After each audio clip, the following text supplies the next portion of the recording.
All right, let's look at this next example.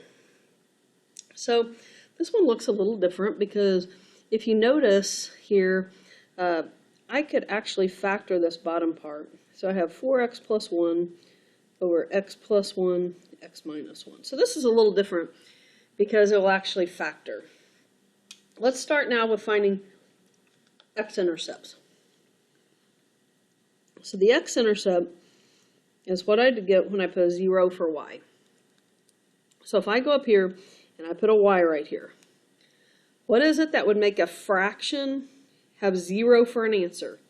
It only has for a 0 for an answer if you have a 0 in this top part. So I'm going to set the top part equal to 0 and see what I get for x. So 4x equals negative 1, so x equals negative 1/4.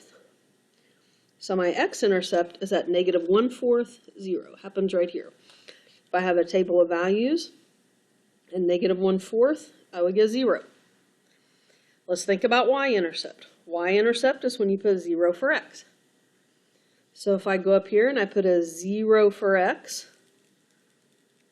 0 for x here would give me a 1 on top, and 0 would give me negative 1 on bottom. 1 divided by negative 1 is negative 1. So I have a point as 0, negative 1. Okay, let's think about the wholes. The wholes are whenever you have a common factor in the numerator and the denominator. And since we don't have any common factors,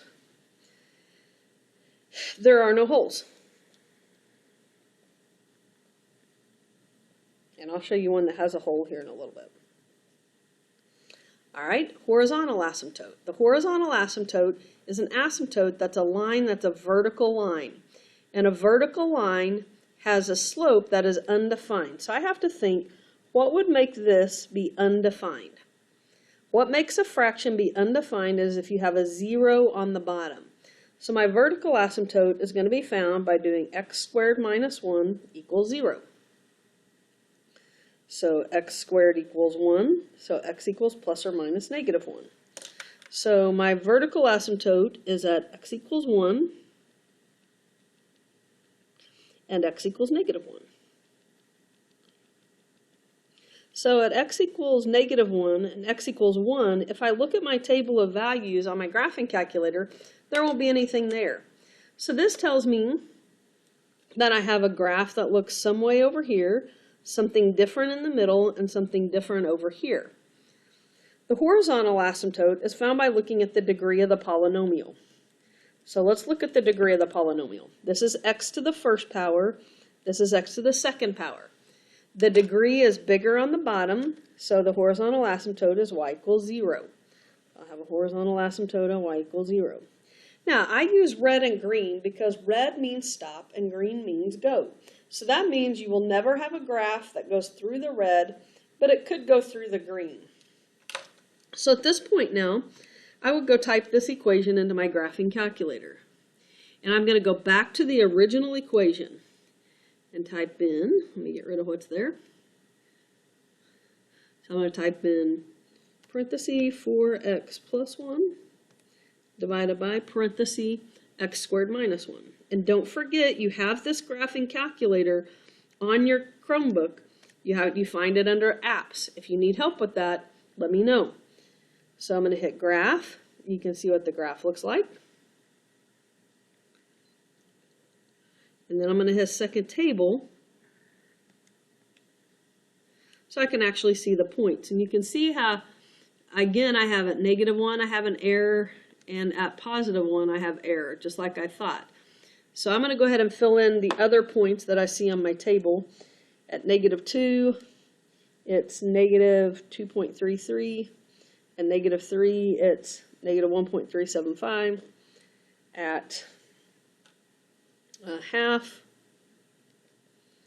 we are at negative 4. And in here. So this in here is going like that. Over here, the graph is looking something kind of like this. And then if I try 2, I get 3. If I try 3, I get 1.625. And this side goes something like this. So you can see how that graph has different parts, and they're sectioned off based off of the vertical asymptotes.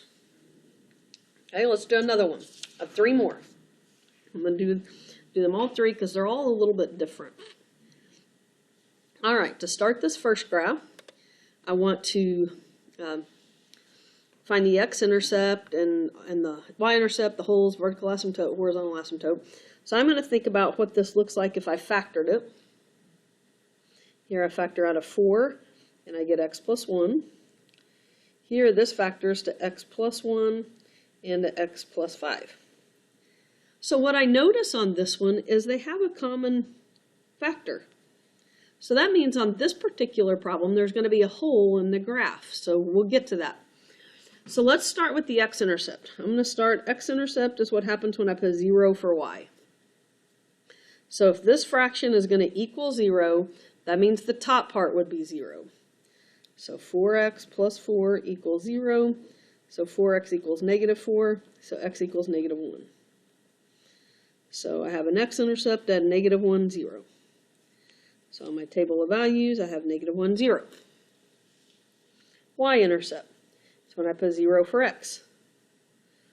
So if I put 0 for x, I'm going to end up getting 4 on the top and 5 on the bottom. So I have a point at 0, 4/5. All right, the holes. The holes are the places where we have a factor on top and bottom that cancel out. So something in the numerator and denominator that cancels. So it would be the 0 at that particular place. So the thing that would make that factor of x plus 1 be 0 is if x was negative 1.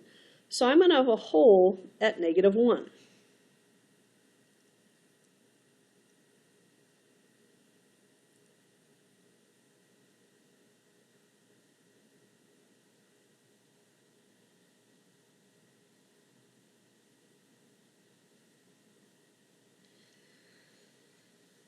So let's see here. At negative 1, I'll make sure I haven't copied this down wrong. I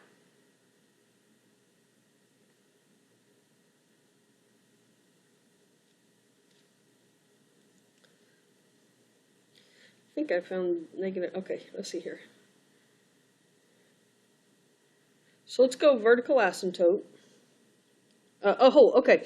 So then I have to go back into this particular equation and put negative 1 in for x. And negative 1 plus 5 is 4, and 4 divided by 4 is 1. So at negative 1, 1, we have a hole. I think I've done my x-intercept wrong. The x-intercept is when this is negative 1. Oh, no, I haven't done that. We're okay still. But now when I get to vertical asymptote, it's what makes this undefined. So it's where the bottom part equals 0. So I'm going to again use the one where I've canceled out. So where x plus 5 equals 0 is x equals negative 5. So I have a vertical asymptote over here at negative 5.